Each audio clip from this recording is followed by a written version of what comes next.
Thank you all for being here. I'm sure you can sort these people out, but just so you're sure, I will quickly introduce everyone from my far left.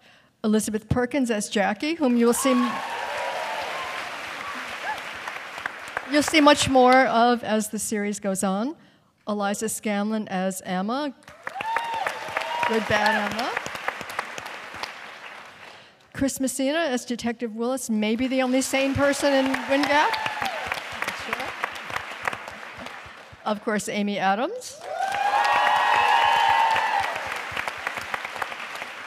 Director Jean-Marc Vallée. Patricia Clarkson as the toxic mother, Emma. Showrunner Marty Noxon. And writer Gillian Flynn.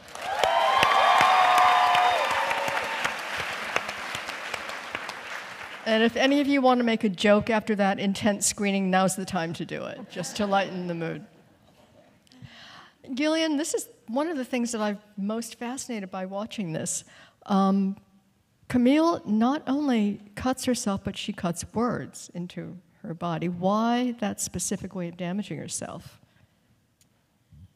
Well, you know, I knew that she was a self-cutter, and I knew that that was part of how she damaged herself, was that idea that she had spent so long trying not to examine what had happened to her as a child and had happened to her growing up, and that is part of the mystery of this whole story. It, you know, to me, it's as much of a who is she as a whodunit,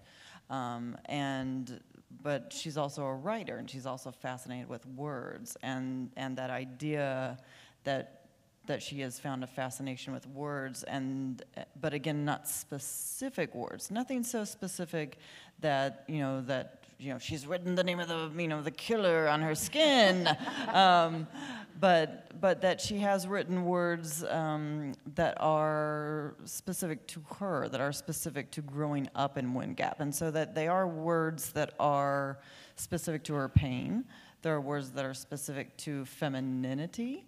And it's particularly toxic breed of femininity, of growing up in Wind Gap, that she's kind of had to swallow, and that has suffocated her over the years. So as you'll see, as the series moves forward, they are, sometimes almost comically occasionally, like words like bonnet or petticoat, that type of word, that were words, that used to kind of physically suffocate women, but also, words, like cherry or vanish or dirty, those kind of words, and they are words that have burbled up, on her skin and sort of mentally to her also. Amy, how do you prepare to play someone that damaged? You have to go to literally very dark psychological, emotional places. I think it really helped having Gillian's book, because I understood that Camille was more than just dark and damaged. She also was this resilient, she had a softness and a vulnerability about her. She had wit and humor. And so, the pain was only one aspect, and diving into that had its difficulties. But in preparation, getting to know Camille, the darkness was something that she fights against. It's not something she lives in. So that was interesting to me, to figure out her ways through the darkness. Of course, they're very damaging to herself, be it drinking or cutting, and exposing herself to painful situations, or, as you'll find out in further episodes, making really bad decisions.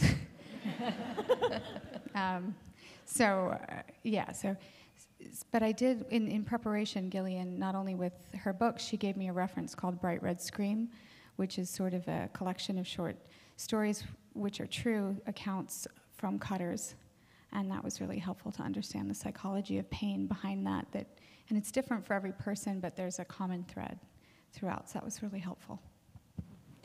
Marty and Gillian, when you were putting this together, the novel came out 12 years ago. Had things changed socially in some ways that you had to account for that, either in terms of the way women are depicted on screen or where we are now? I mean, part of why I loved the book, and I feel like this is true, like sometimes when you're traveling through the United States, you'll go into these towns and you're like, I just feel like I got in a time capsule, and I'm in this town where the whole town has a conspiracy to make nothing change. Like the agreement has been, nothing will change here. And when change starts to happen, I mean, it's not like I'm talking about the whole country right now or anything, but but the agreement is we're stuck in time. And Wind Gap, one of the reasons why I love the book, and even though I only read it, 4 years ago, 3 years ago, it felt very real and present to me. And Camille's dilemma, this idea that, that women's anger or pain, that we don't have anywhere to put it. So often we displace it and we end up putting it on ourselves. And Camille, that story she writes on herself is the story of her hurt and her sadness. And I could relate to that. Well, that was my next question to you, Amy. Do you think that audiences will identify with Camille? She's very sympathetic. Is there something about her that people will identify with, and do they have to, or does she just have to be an interesting character? It's interesting because I think this is a question that gets given to women. Like, do you think the audience will identify with you if you're not perfect? And I'm like, well, do you guys identify with Camille? Do you sympathize with her? I think that when we show our truth, that's identifiable, because each of us inside is screaming to be seen. And I think that's what's identifiable about her. Not the specificity of her pain, but that wanting somebody to see us, somebody to expose our truth to. Mm-hmm. I think that's the thing that's identifiable about her, not like a cheerfulness, likability, clearly. Yeah.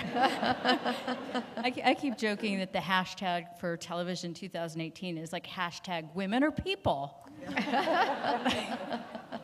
Well, you've both talked about how heroines don't have to be likable, that you felt sort of pressured to make them likable when that isn't really necessary for them to be people you can understand and identify with. Well, if you're talking about people that aren't likable. Okay, let's... I like her. Okay, let's talk about Adora then. Speaking of toxicity. Isn't she delicious too? She is. She absolutely is as a character. Some people who have written about this have compared her to Tennessee Williams' characters, the kind of iron fist in the velvet glove Southern belle.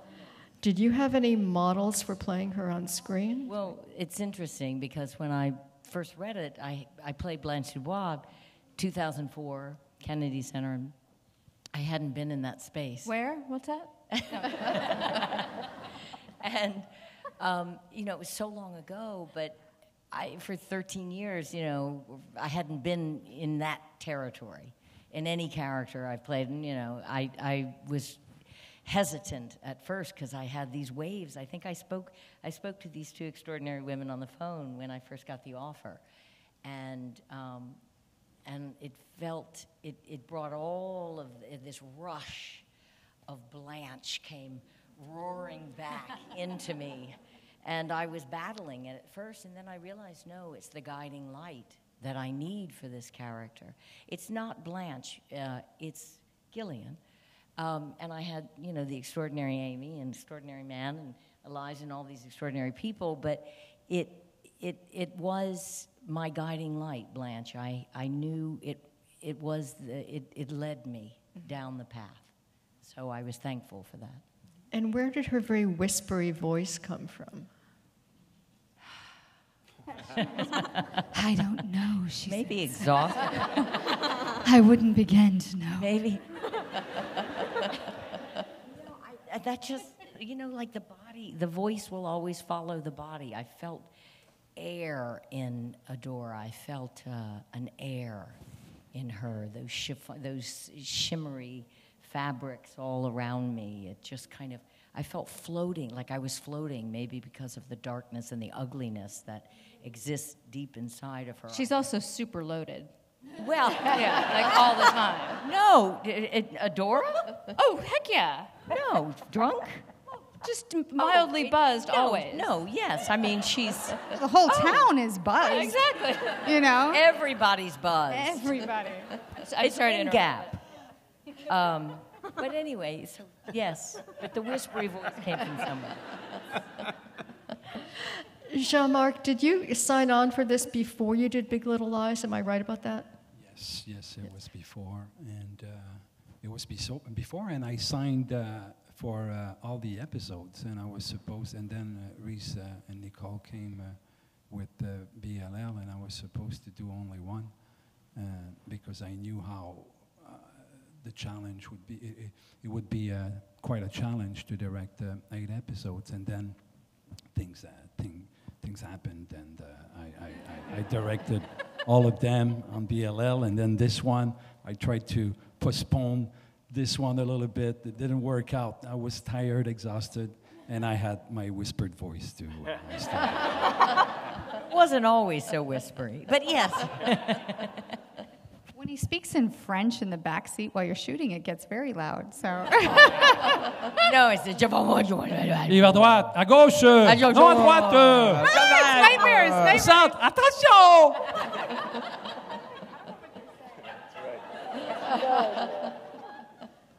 Like a beautiful dream for me. I'm like, huh? I don't know.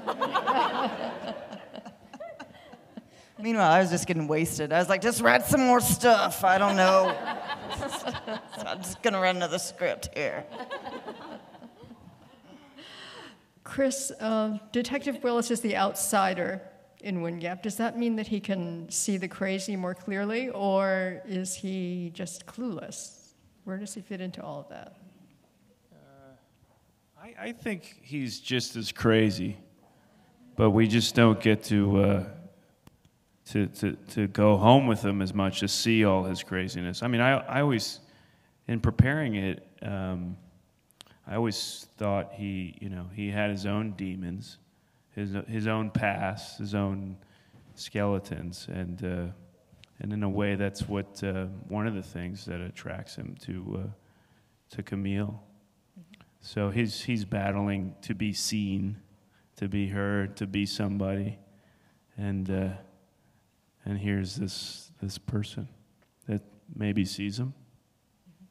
So what is his backstory? Did you figure out a whole life history for him, or did you and Jean-Marc talk about that? Yeah, I mean, some of it's just private because a great director like Jean-Marc or a terrible director like some other people. Like who? Boy. But for another time, backstage. But could destroy possibly a backstory or could get in the way of a backstory. So the conversations with Jean-Marc, a little backstory, but what's going on in the moment. What's great about him is that I've never worked with a director that was so sometimes good and sometimes bad in the moment.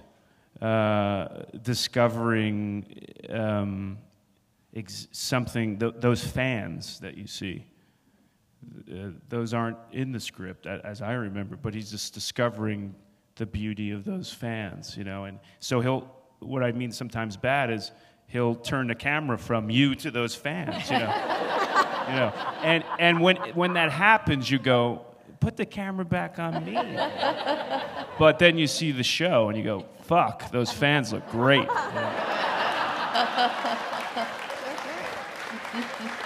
If I may explain also the bad is we allow ourselves to be imperfect and to shoot the rehearsals and the blocking and handheld and creating a space of freedom and play, a playful thing. So we're not always good. Sometimes it's bad.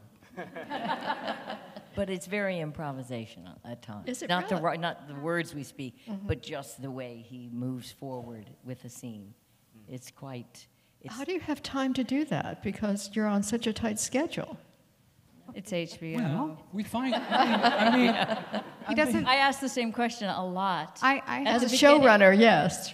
No, I mean it was just like it was just very, very different than doing television for broadcast television. It's closer to like Mabou Mines, you know. It's thank Like, you. closer. Thank you. I will say this helps because a lot of what people don't understand about what takes so much time is setups, and there are no setups. There's no lighting. He uses available light. And so when we're doing it, there's no beauty lighting, clearly.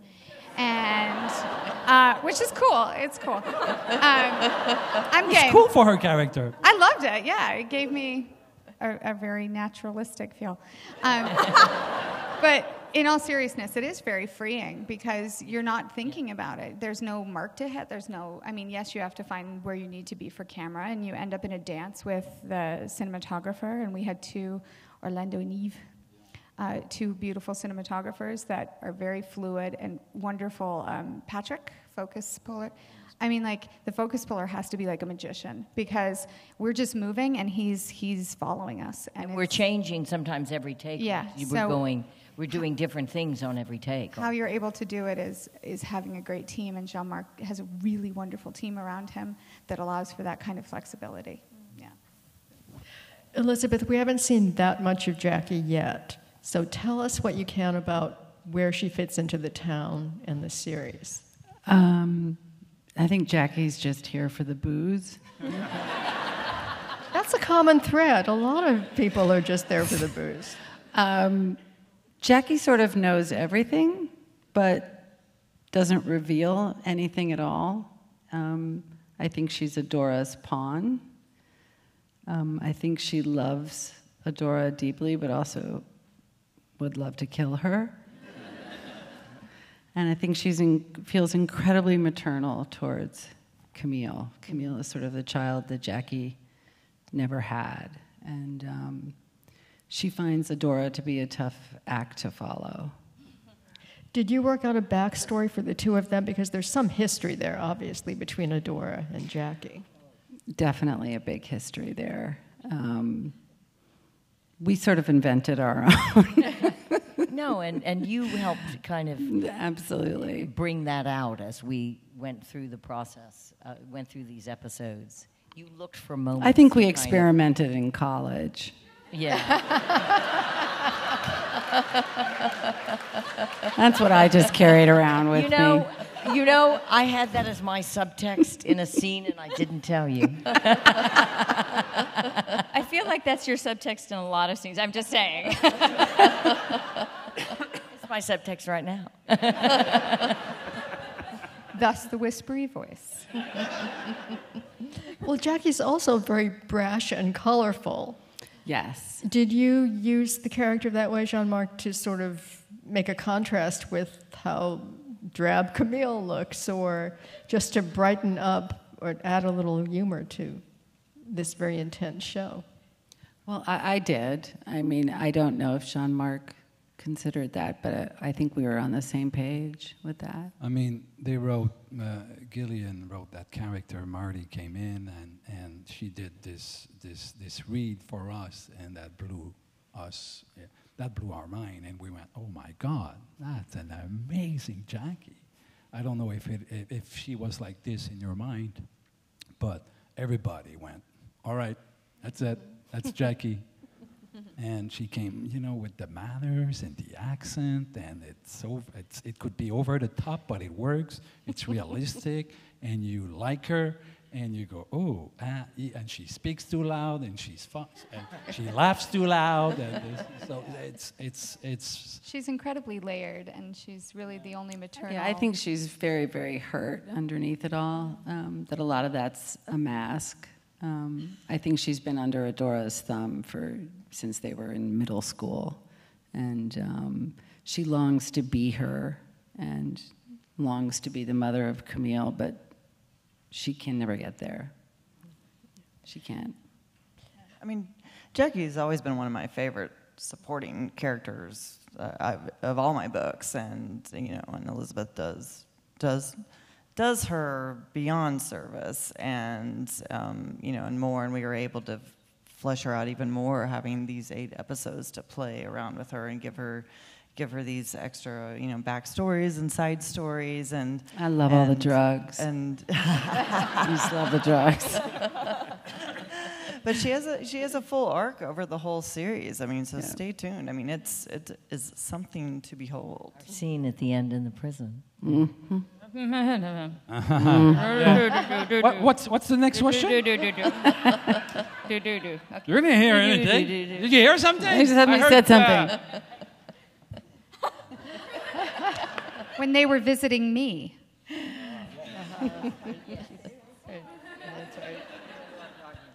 Okay. We won't give anything away. Or the man behind the curtain. Yes, okay. They know so much more about this than they're saying. Eliza, it's almost as if you're playing two different characters. Good Emma, bad Emma. Did you see it that way? I think from an objective sense, it's really easy to see it that way. But from an actor's perspective, it's really hard to play a character when you're seeing it as two characters, if that makes sense. I think there's a difference between a writer's perspective and an actor's perspective, and you have to really root for your character if you're playing it. So I took it from a perspective more so seeing her as a young girl on the brink of womanhood, trying to figure out who she is, trying to find her own truth and come to terms with her own sexuality and her own desires. And I think that's kind of what got me there. And it was more so the obstacles that, got in the way of her seeking her own independence that created that dual personality, which is, Adora being that really overbearing mother that wants her to act a certain way. And then there's also Camille, who comes into her life, and she really encourages her to explore a more raw and primitive side to her. And yeah, I guess from an objective sense, that's really who she is, but exploring it as an actor, that's kind of the road I took. How does she sort of pull the wool over Adora's eyes? Is she just that good at deception, or does Adora not want to see things? What do you think? I guess it's up to the audience to really decide. I think there are definitely times where Adora knows what's going on, like every mother. But I guess that's sort of just a rite of passage, and that's what happens. And I know I've definitely been in situations where I've butt-called my mother at a party that I shouldn't have been at. I was supposed to be having pizza at a sleepover, and it went downhill from there. I mean, it happens, yeah. Have any of your mothers seen this? Do they take it personally? Because there are so many toxic mother-daughter relationships. The worst thing that they say is, I'm not angry, I'm disappointed. That's when you're in the shit. Yeah. My mom was at the Los Angeles premiere, so that was fascinating. Yeah, that's all I'll say about that. I think I'll get a call from my mother, and she'd be like, Patty, that I wasn't in, you didn't use me in that character. Like, I'm like just down here in New Orleans, I'm running a city, I wasn't in, I'm not a, no, okay, I love you. So your strategy is just to deny everything, deny that your mother's had anything to do with it. It's a flying wasp tradition. Like, I think that's part of, like, just when your character in the pilot says, I'll just say that you're on summer vacation. I mean, that came straight out of the WASP playbook, right? So Emma says that she and Camille are alike, which is pretty scary for both of them. Do you, Amy and Eliza, do you think that's true? As Amy and Eliza, or? I mean Emma and Camille, sorry. No, Camille and Emma, what do you think? I mean, I think there are aspects of their personalities that kind of run parallel. Yeah, but they're very different. I think, I don't know. I think what Emma sees in Camille is that,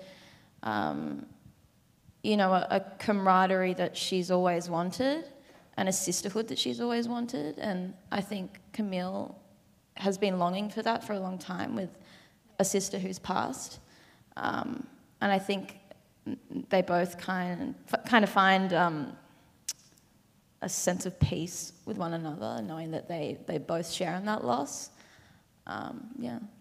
I think that Camille's strangely in love with Emma, not in an intimate way, but not a sexual way, because Camille is so desperate for intimacy, and this person thrusts intimacy on her constantly, and that's something she's so lacking, so it's so hard for her to push her away or see her as bad, because she needs that love so much, and she's just so willing to give it, and also willing, you'll see, willing to take it away. I just want to say, whenever I'm willing- feeling down, like, oh, I'm feeling insecure, I remember I played these two beautiful girls' mother. But you had me when you were 10, so. That's true. That's true. Yes, I did. But you guys are both, they're just, you're both so beautiful and so lovely sweet, and Patty. extraordinary, and it was a real privilege. And Adora, of course, as you said, looks very floaty and very beautifully put together every minute. Not so much Camille.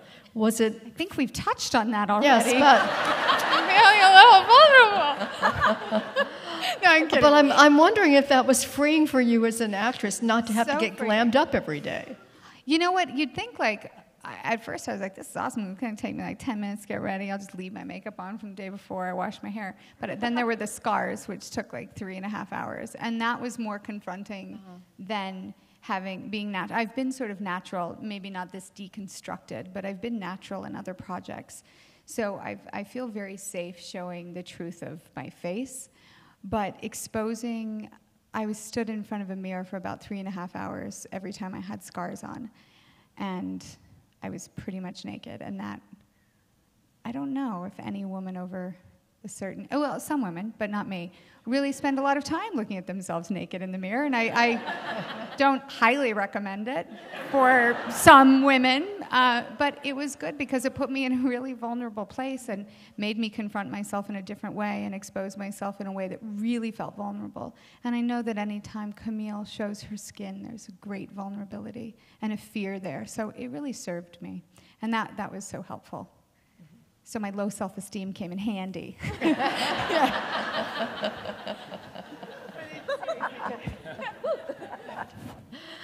Jean-Marc, you're also the editor of the co-editor of this, so you got to decide when those fans were shown and when you were showing their faces. Yes, and it's funny talking about her face, because after a few weeks when we were in the car or wherever, we were coming close to her with the camera with the same lens, because we use almost always the same lens at 35 mil. And at the beginning I was like, to Yves, to the cinematographer in French, I was telling him, what did you put, what kind of filter did you put? What do you mean? She's too beautiful. What did you do? Get this out of there. There's nothing. Well, how come her skin is shining? It's shining. It's so beautiful. She's supposed to be she's drinking. She's a, and I mean, look at his face. It's hard to, and the hair and. I do remember you had a heart in Georgia. We were in the car, and you were like, "No, seriously, you got lipstick." And I'm like, "No, I'm just hot as hell right now, and I'm just like sunburned." And you were like, "You are pink and you are moist," and I was like, "Yeah, I'm sunburned and sweaty." And he was like, "Oh, okay." I think he was sure I was like sneaking like stuff in the back seat of the car. But I understand. But it was lovely to have a director feel confident enough in me to be able to deconstruct me in that way and trust that there can be something beautiful in that and not have to truss it up like I am. There's a team, and just to finish the answer, there's a team of 6 editors, and all of the editors are working on every episode, so it's not like editor 1 does episode 1, so we're splitting scenes. Scene 1 to 10 will go to one editor, and then 11 to 20 to the other one, and then they send their first draft. I work on them, I send them back, and we challenge each other, the 6 of us. So we have it's challenging, and there's so many episodes and so much footage that we need a team of editors like that to be able to deliver at the right time and. You were talking about how hot you were. It looks in some of the later episodes as if you were all miserably hot. Is that an illusion? Chris, there's one point where your shirt is just soaked through. I'm a very sweaty person in general.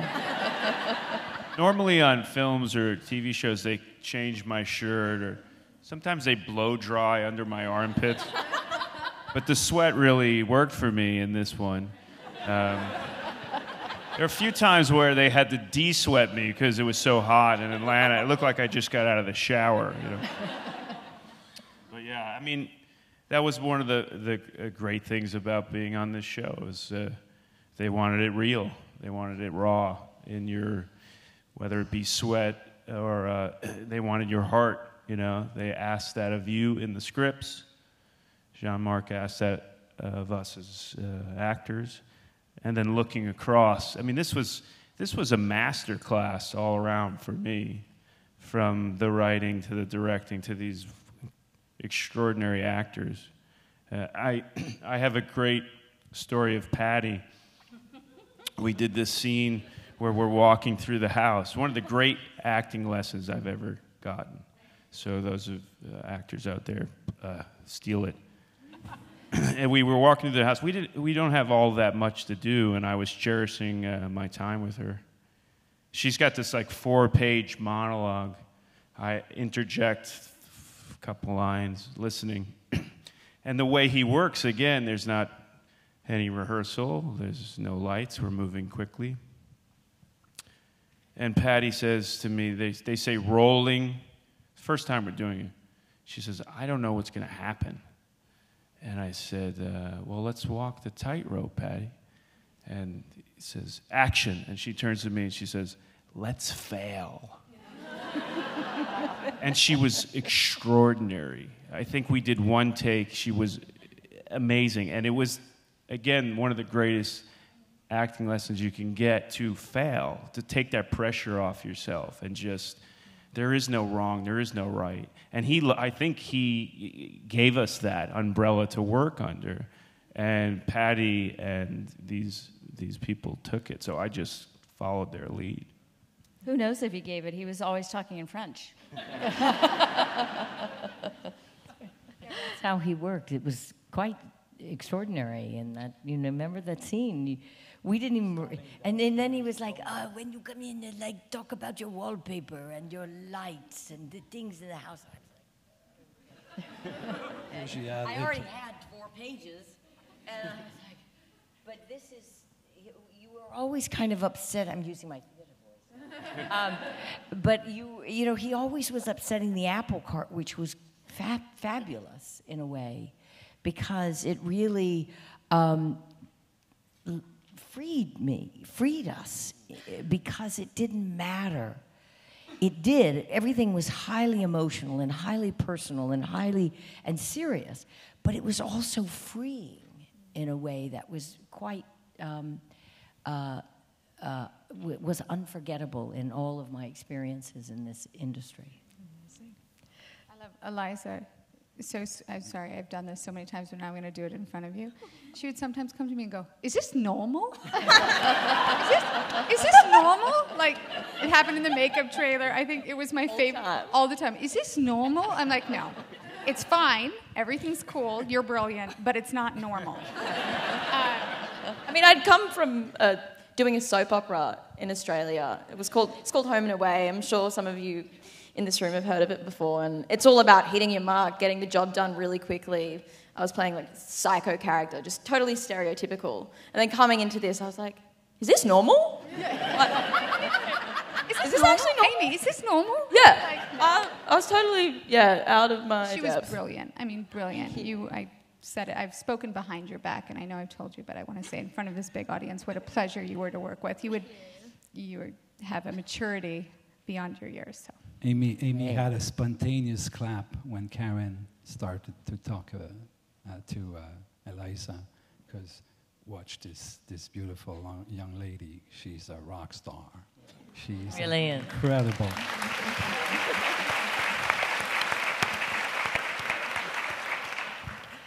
Gillian, is there anything from the novel that you regret having lost or anything that was added to the series that you especially like? That's not a minefield. Go ahead. No problem. My big screen debut that you'll have all to look for. No, do you guys didn't know about that? You know, it was the pure decadence of getting to not leave anything that was in the book out. You know, not having to pick and choose, and getting to tell this character study. You know, because as I always said when I was pitching this book and trying to sell this book, you know, to me, the book is a character study that, you know, about, you know, this woman and this woman's rage and her troubles and her, you know, her psychological battles and her, to me, her heroism, which is, you know, sometimes to me it's a hero just keeping your head above water, which is to me was what Camille does. And I knew to be able to trick people into reading this character study, I was going to have to hide it inside this juicy, decadent, Southern Gothic mystery. And so, you know, to me, it was that ability to tell this really fun mystery, but to actually really tell this character study. That I think would have gotten lost had we not had that room to tell it that way. Mm-hmm. And so to be able to do it that way was really a gift for me. Mm-hmm. Well, originally it was going to be a film, correct? At some point. It had been sold as a film a couple different times and dropped, and it was a musical. It was.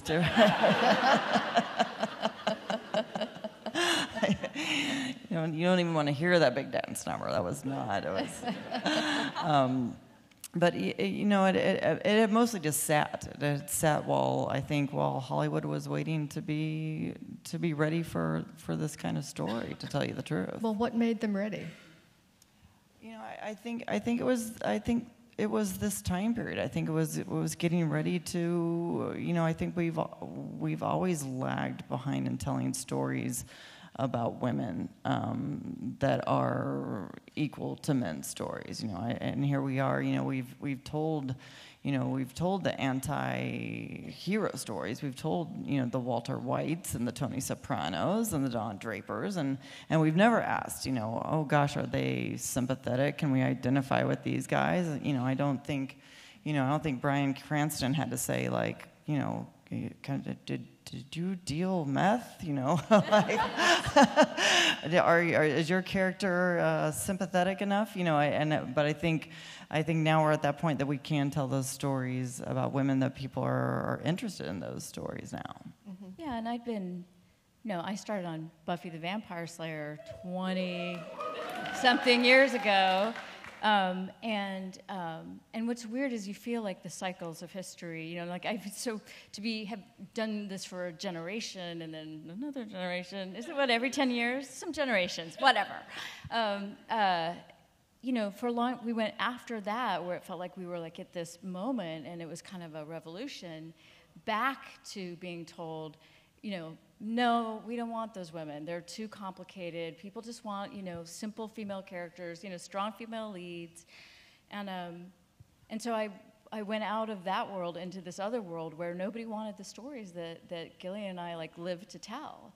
Mm-hmm. And they were all living in books. So I was just so fortunate to be feeling that frustration and, you know, turned back to reading and read Sharp Objects and sort of had this feeling like, the only place this will work is television, because films still reject. They don't market them properly. They don't give them enough. They don't treat them seriously enough. And as soon as one doesn't work, they go, oh well, that didn't work. Forget it. It's as if, you know, any movie with a man failed, and then they just stopped making movies with men. So that was what we were dealing with for years. And finally, it was just when we met each other, it was sort of like, you know, I always joke that we looked like we could be on the same cheerleading squad for old age, like a middle-aged women cheerleading squad. But we both were like, oh, I see you. Like, you're twisted inside too. So we were destined to meet, I feel. Yeah. Together, we can tell horrible, twisted stories about really fucked up women. Yes.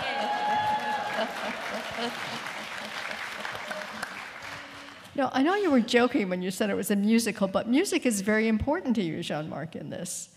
The way it's used at the very beginning, it feels like you're going into a horror movie when you go up to that house. But then most of the time you have the music Camille has going on in the car, and you've got Alan, the stepfather, listening to music.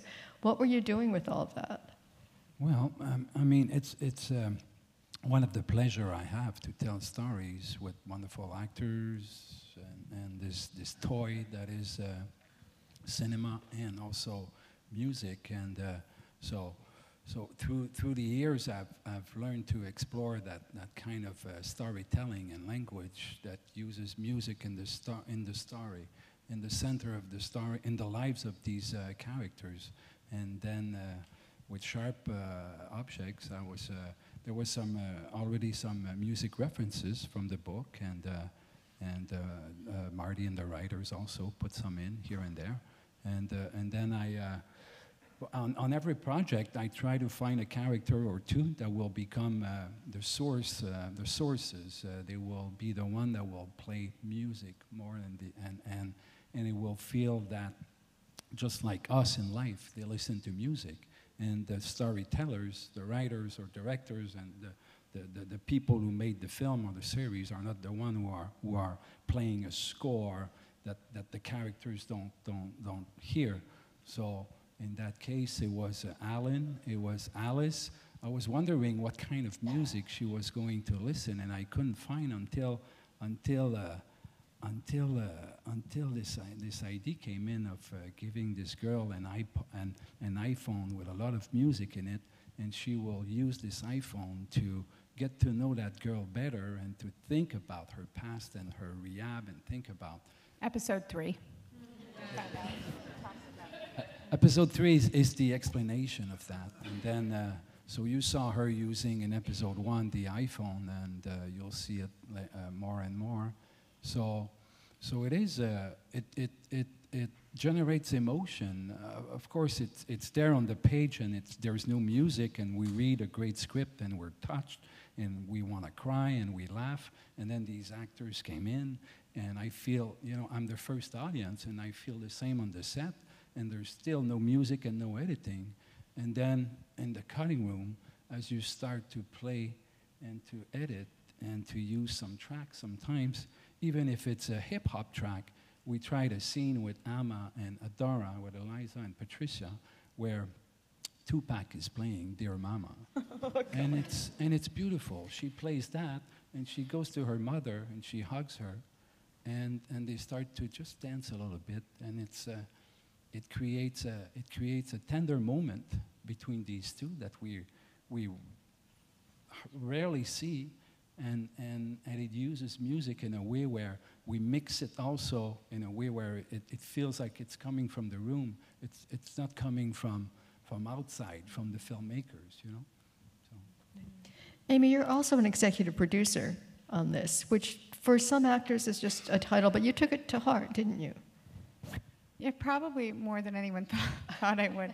I really enjoyed it. I think I enjoy being a part of creative solutions and practical solutions and just having a voice in that way. And it was great. It actually, I think, freed me up as an actress because I really felt, it's so weird I just came to this, but I felt taken care of because I knew I was taking care of myself, which in a weird way is like, it sounds like I don't trust other people, which I do, but it just, I always knew that if there was something slipping through the cracks that I could speak about it, and I had agency to do so. So whether it had to do with my character, or there was one scene where we were sitting around a dinner table, that episode 7, where we were trying to crack it, and it was just like asking for time, like, hey guys, I think the day is gonna go a lot faster. If we can sit and rehearse this and find the pace of this together, I think everyone's gonna feel, so that kind of thing. Whereas an actress, I might not ask for that. I don't know why I didn't. But as a producer, I felt like I could guarantee, I felt confident enough that I could make a suggestion and then also be a part of the outcome of making it true, I loved it. I really absolutely I love getting to bring Jean-Marc on, getting to be a part of casting these guys. I went in and read Richard's and Amma's, so getting to do that was really fun. Yeah, I loved it. I loved You were being a part of it. excellent at it. Another hashtag would be Amy Adams gets shit done. No, you're amazing. You're amazing. That's the Remember, mom we're in at the me. 92nd Street Y. So. Fuck, are we? No. She's been here before. She knows what she can say. I have some questions from the audience. Chris, you've worked with a lot of this cast on previous projects. What's it like to work with the same people in different settings? For instance, you and Amy were in Julie and Julia. Yeah, well, it's nice to work with the same people, you know, because you start having a shorthand. You know, Amy and I did Julia and Julia together, and we became friends, and we wanted to do something else. I always wanted to do something else with her besides just eating her food and Julia and Julia.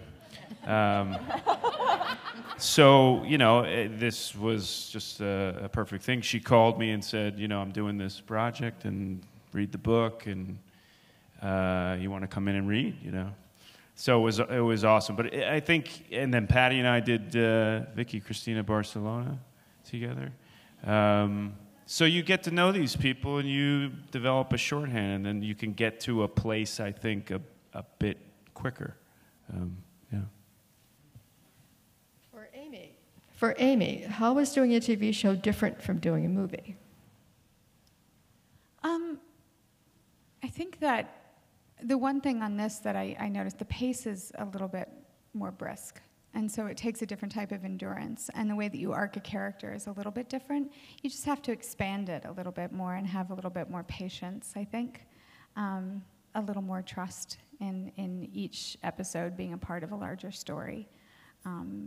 So that for me was something that was really, it was a wonderful learning experience and also just thrilling to get to just sit back and trust.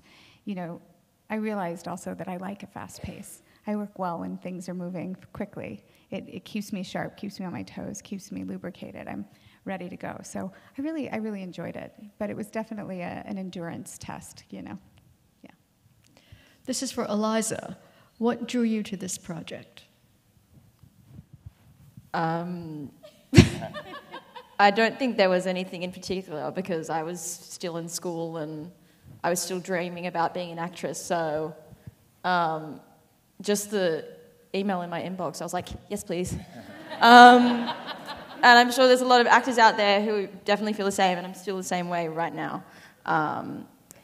And I guess it's not often that you see characters so young that are at the same time so complex. So that was definitely an advantage to the show, and it's something that really drew me to the character.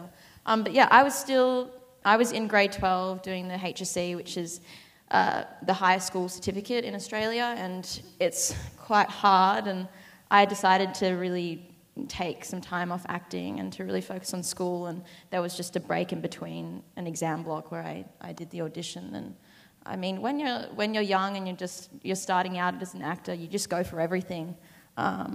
And it's only that there's only some points where the show is actually pretty freaking amazing.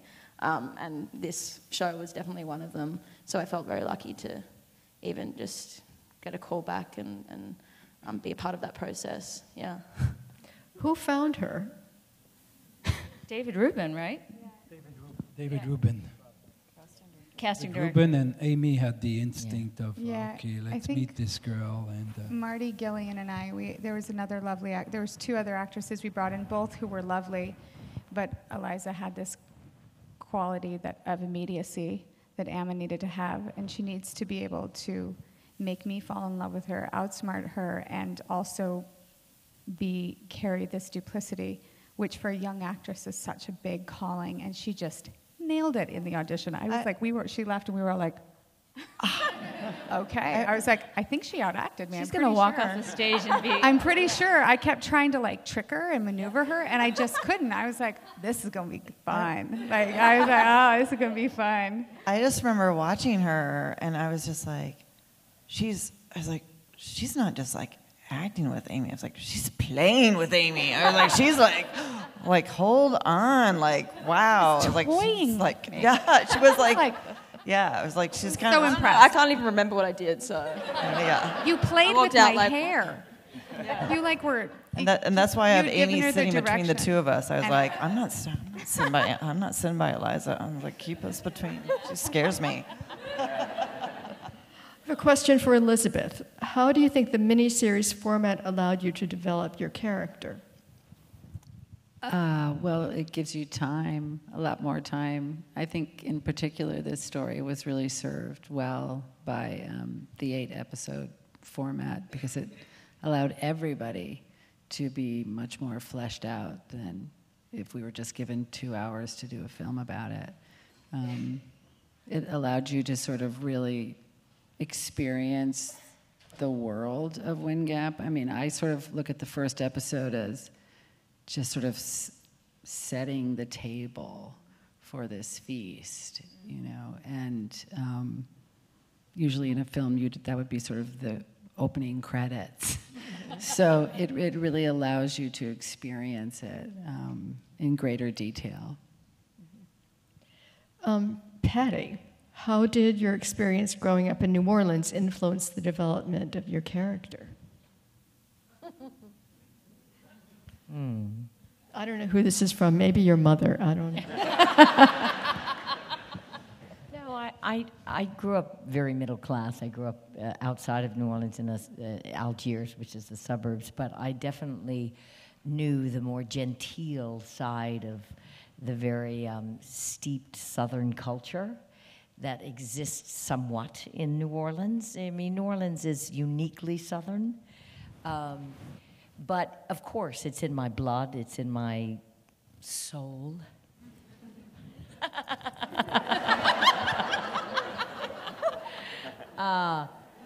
And so I remember when I was talking to you, and New Orleans has a kind of wide, flat Southern sound. We don't really have that, well, where I grew up, we don't have that deep. And I remember you told me, you said, you sound like my grandmother or something. And I was like, oh, great. From Missouri, because it's that where Kentucky and Missouri meet, and it's this very specific place in the world, and I know that place. I went to camp in Tennessee, and I know Kentucky well, and but New Orleans, of course, it carried me. It really. I always, I'm very thankful to my hometown. We have time for one more question. And Gillian, you've said that this is a character study hidden inside a murder mystery. So apart from enjoying a great murder mystery, what do you hope that people take away from this series? Is there something that you hope opens their eyes, or what would you like people to carry away from this? You know, this is going to sound strange, but I hope they take comfort. It sounds odd, but to me, Camille is a hero. You know, to me, Camille is, you know, someone who, despite making a lot of bad mistakes and despite having, you know, a history of, you know, psychological issues and alcoholism and all these problems, is someone who, you know, God bless it, you know, she wakes up and she keeps moving and she keeps trying and she you know, treats people kindly. And sometimes that's all you can ask. And of all my characters, she is the one that people want to talk to me the most about, and that I hear from the most people about, and that people do seem to get the most comfort from. So you know, I hope people have a good time watching it for the mystery, and I hope people find some comfort in Camille. I think that's a good place to end. Thank you so much for coming. Thank you all for being here. Thank you. Good night. Thank you.